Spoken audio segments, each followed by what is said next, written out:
The Thing. The Thing takes cosmic horror in a different direction by presenting us with an alien that threatens human lives and identity. Set in an isolated Antarctic research station, the movie follows a group of scientists who encounter an organism that can perfectly mimic any life form it absorbs. What makes The Thing a prime example of cosmic horror is not the gore or the monster's appearance.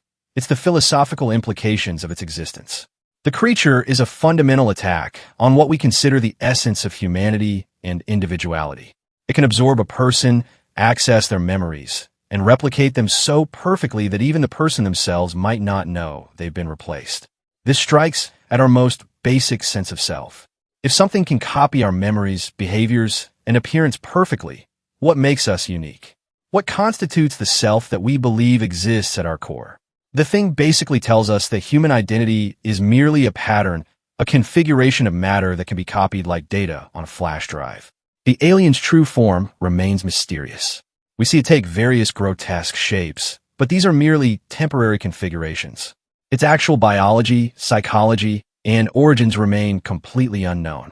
It follows no rules that humans can understand, violating our basic conceptions of individual identity. The film's famous blood test scene, where the men test each sample to see which might be the alien, shows how easy it was for the Thing to shatter their trust. The film's ambiguous ending, where the last two survivors wait to freeze to death, unable to trust each other, perfectly captures the message. In the face of true aliens, not only might we die, but the very concept of what it means to be human might cease to have meaning. Siren Head. Siren Head is a fictional abomination created by Trevor Henderson. This nightmare fuel that children enjoy for some reason stands at a towering 12 m, with a skeletal frame wrapped in mummified flesh resembling rusted metal. It has a pole-like head with two sirens with teeth, capable of broadcasting radio signals, white noise, and human voices, allowing it to manipulate technology and trick victims. Described as an ambush predator, Siren Head primarily resides in rural areas, with its first documented sighting being in 1966 during a family's Arizona vacation, which you can probably guess how it ended. Nah, I'm kidding. They lived. Ancient cave paintings suggest its existence dates back much further. Siren Head can also camouflage itself, appearing as trees or streetlights, and moves silently, but with immense speed. Despite it having teeth, it doesn't consume food like any other creature, with theories proposing it may be the last of its kind. Some speculate it can transform humans into its own kind. So yeah, don't trust sirens, kids. Call of Cthulhu. The Call of Cthulhu is the cornerstone of cosmic horror literature. The story follows a man who pieces together the horrific truth about an ancient alien entity by sorting through notes left by his late granduncle. What makes this story so unsettling is what it represents: our complete insignificance in the vast universe. Cthulhu sleeps in the sunken city of Relaya, dead but dreaming, sending out psychic waves that affect sensitive minds across the globe. Artists and poets experience nightmares of a strange city with impossible architecture and a monstrous being waiting to awaken. Meanwhile, cults form worldwide, worshipping this entity they can somehow sense across vast distances. The cosmic horror lies in the suggestion that our limited, three-dimensional perception shields us from truths that would shatter our minds. The great old ones exist in ways that violate our understanding of physics, biology, and even what constitutes life and death. Cthulhu is neither truly alive nor dead, but exists in a state incomprehensible to the human mind. The story suggests that human science, religion, and philosophy are comforting illusions, simple attempts to place ourselves at the center of existence. But the truth is that we live in a universe of vast, uncaring forces and entities to whom our entire species and our achievements are totally meaningless. Cthulhu doesn't hate humans. It simply doesn't register our existence as important, much as we rarely consider the bacteria we kill when we wash our hands. Watchtower. The Watchtower is a colossal four-legged creature that towers over a small town, covered in thick gray fur with elephant-like legs. It has a bean-shaped head with fur covering most of its facial features. It has four branching antlers resembling tree limbs and dominates the landscape, its eyes even larger than nearby birds. Known as the protector and mascot of the town, the Watchtower may defend against threats, possibly other cryptids, though its exact motivations remain unclear. Holy moly, an entity which will actually go out of its way to protect you. I used to pray for times like this. With its sheer size and strength, it can crush smaller foes, cause earthquakes with its stomps, and serves as a towering guardian for both the town and its visitors. So, yeah, kids, say it with me. Thanks, Watchtower. Bridgeworm. The Bridgeworm is a terrifying creature known for lurking under bridges and overpasses, waiting to ambush its prey. It resembles a worm-like entity with long arms, each measuring up to 9 feet, and flexible, bone-like fingers. I mean, it doesn't look that bad. In a way, it looks cute. Nah, I'm joking. Its most distinctive feature is the flap of flesh covering its true face. Beneath this flap is a horrifying grin with 36 human-like teeth, and its misaligned, erratic eyes add to its unsettling nature. Bridgeworms are nocturnal hunters, often found in tunnels or beneath bridges, where they use their fake face to lure victims into a false sense of security before attacking. The creatures are believed to mature into highway worms. Although they lose some key features, such as limbs and the fake face, their ability to disguise themselves and hunt at night makes them a particularly dangerous threat. Prince of Darkness. Prince of Darkness is a unique cosmic horror that blends science and religion into something more terrifying than either could be. The film centers on a group of quantum physics students who discover a large cylinder of swirling green liquid in the basement of an abandoned church. This liquid is believed to be the physical manifestation of Satan, not as a supernatural being, but as a physical entity from an anti-God universe trying to bring its father into our reality. What is truly frightening is the film's suggestion that our religious concepts are merely human attempts to understand forces that exist beyond our comprehension. Satan isn't a fallen angel, but something far stranger, an entity composed of matter arranged in impossible configurations, capable of transmitting information backward through time, manipulating quantum particles, and possessing human bodies. Most disturbing is the film's implication that evil exists as a fundamental property of reality at the subatomic level. The students discovered that the liquid in the cylinder contains tachyon theoretical particles that travel backward in time, arranged in a non-random pattern that cannot be explained by physics as we understand it. This suggests conscious forces at work in the very fabric of reality, forces that have been present all along, but beyond our perception. The dreams shared by the characters, transmitted from the future through quantum phenomena, add another layer of fear by suggesting that time itself isn't as linear as we perceive it. We see glimpses of a possible future where something has emerged from the mirror, standing silhouetted against a blood-red sky. By the film's end, we're left with the terrifying possibility that both science and religion have glimpsed fragments of a reality so alien that human minds can only process it through simplified stories of gods and demons. Cartoon Cat. Cartoon Cat is a tall, slender, and grotesquely flexible abysmal atrocity, which has a cat-like head resembling a cartoon character.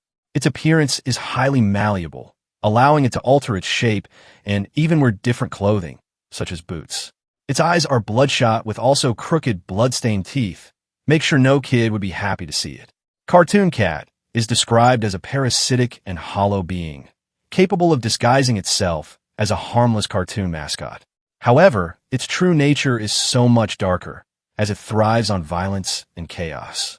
It is considered one of the most dangerous creatures, with encounters typically resulting in death or worse.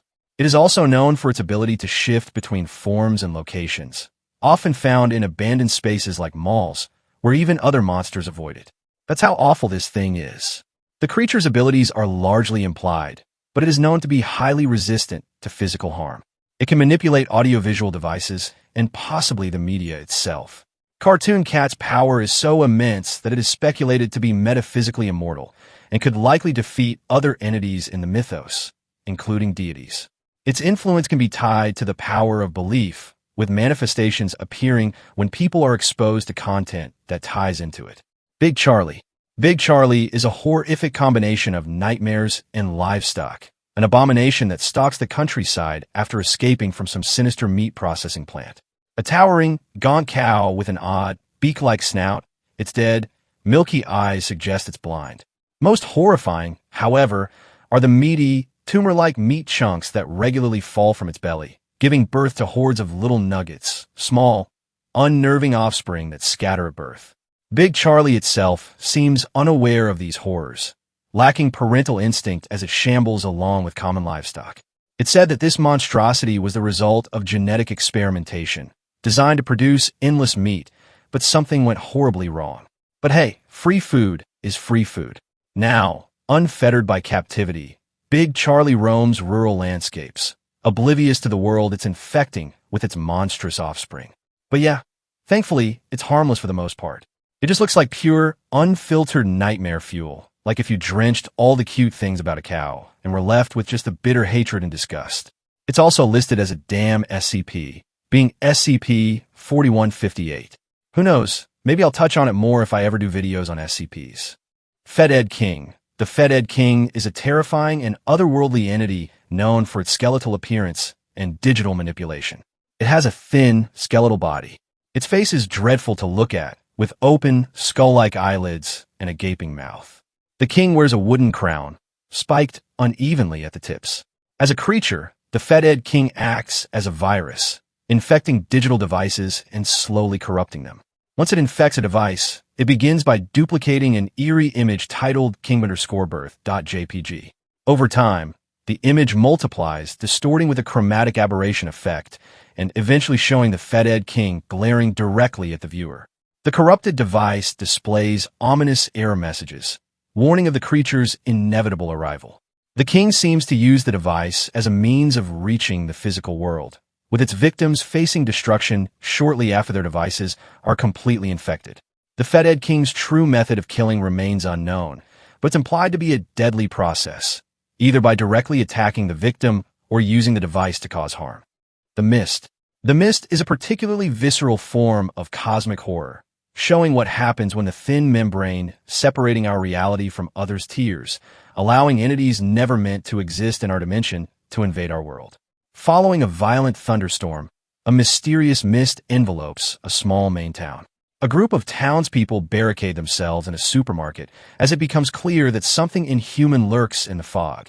Predatory creatures with impossible biology that defy known evolutionary pathways. The horror stems not just from the deadly creatures, but from what they represent.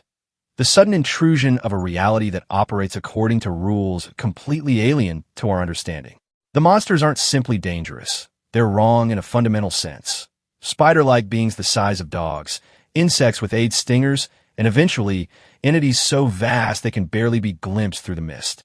These creatures follow biological principles utterly foreign to Earth.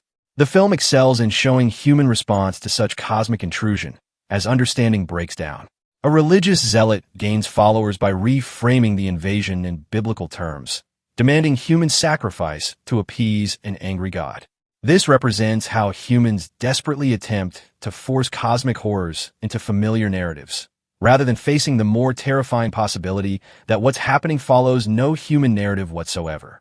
The creatures in the mist aren't evil. They don't hate humans or want to punish us. The famously dark ending, in which the protagonist mercifully kills his son and companions to spare them from the creatures, only to discover the military has begun to reclaim the area minutes later, is the ultimate horror.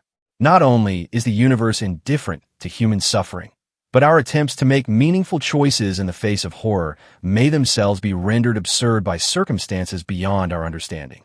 Forgotten Baby. Forgotten Baby, or how Joji fans call him, the Pink Man, is a gigantic creature that looks like a deformed fetus. It is an intimidating 7 to 8 feet tall, with sticky pink flesh hanging from a bony framework, with exposed ribs underneath.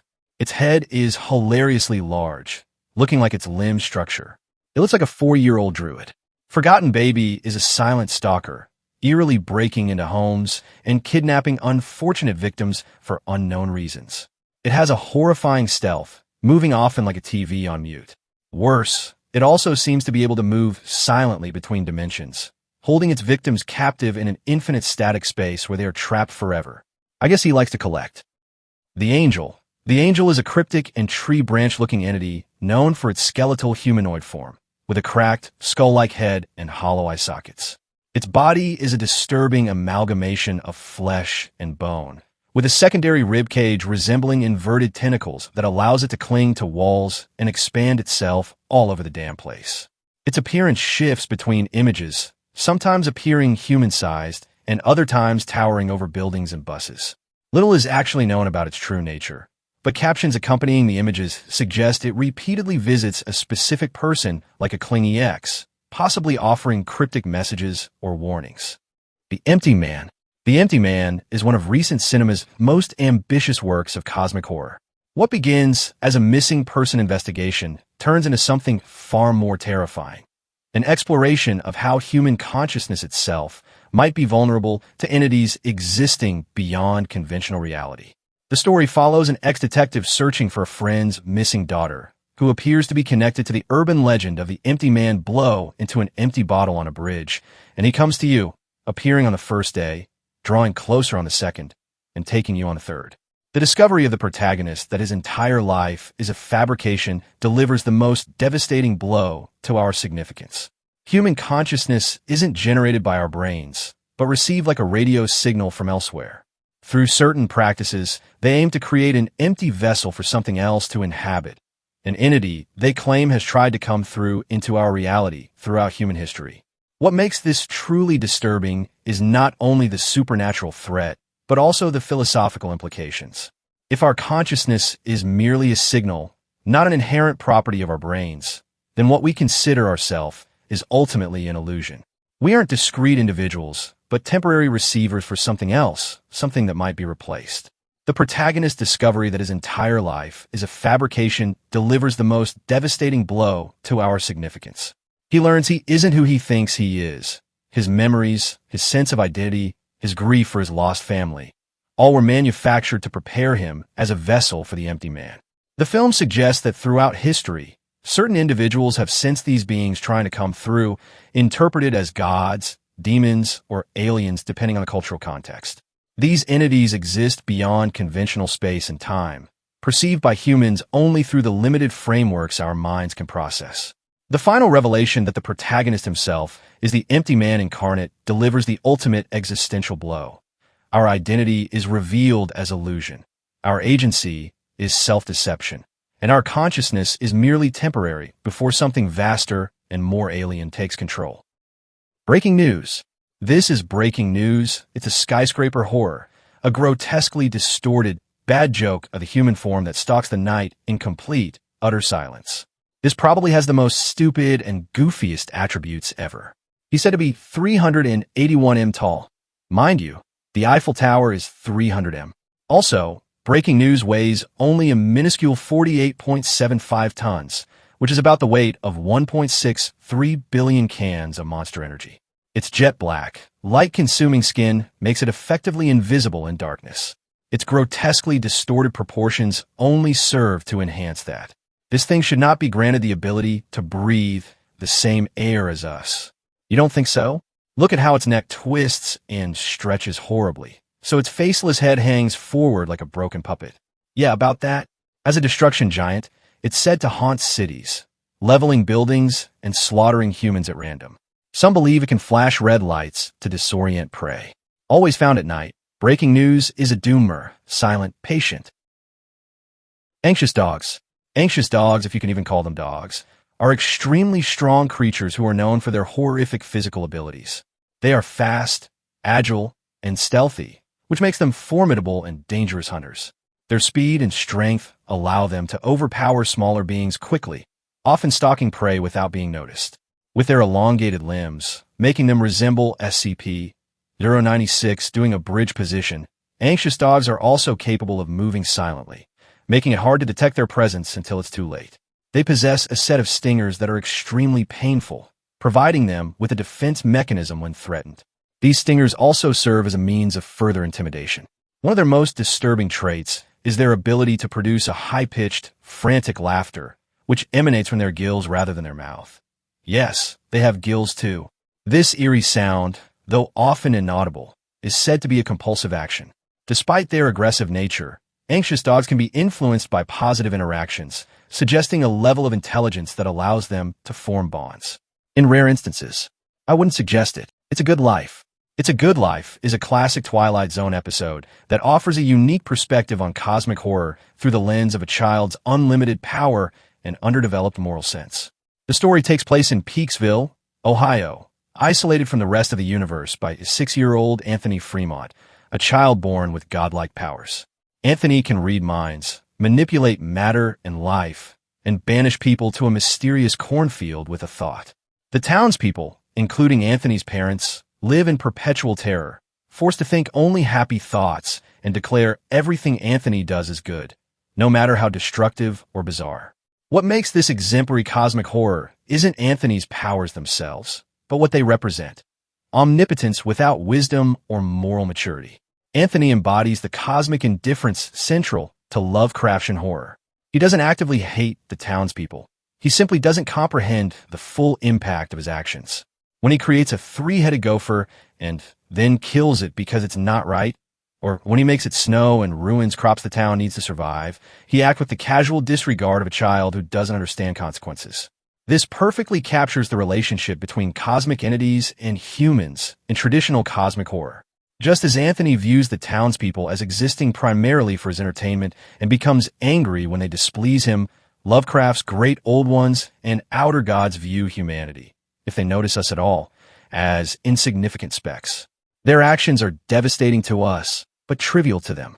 The episode's most disturbing aspect is how it portrays the routine adjustment to cosmic horror. The townspeople have learned to live with their situation, developing a new normal that includes constantly monitoring their thoughts and feelings, celebrating destruction as good, and participating in their own ongoing psychological torture. This suggests that humans, when faced with powers beyond comprehension, don't simply break. They find ways to accommodate the unaccommodated, even at the cost of their humanity.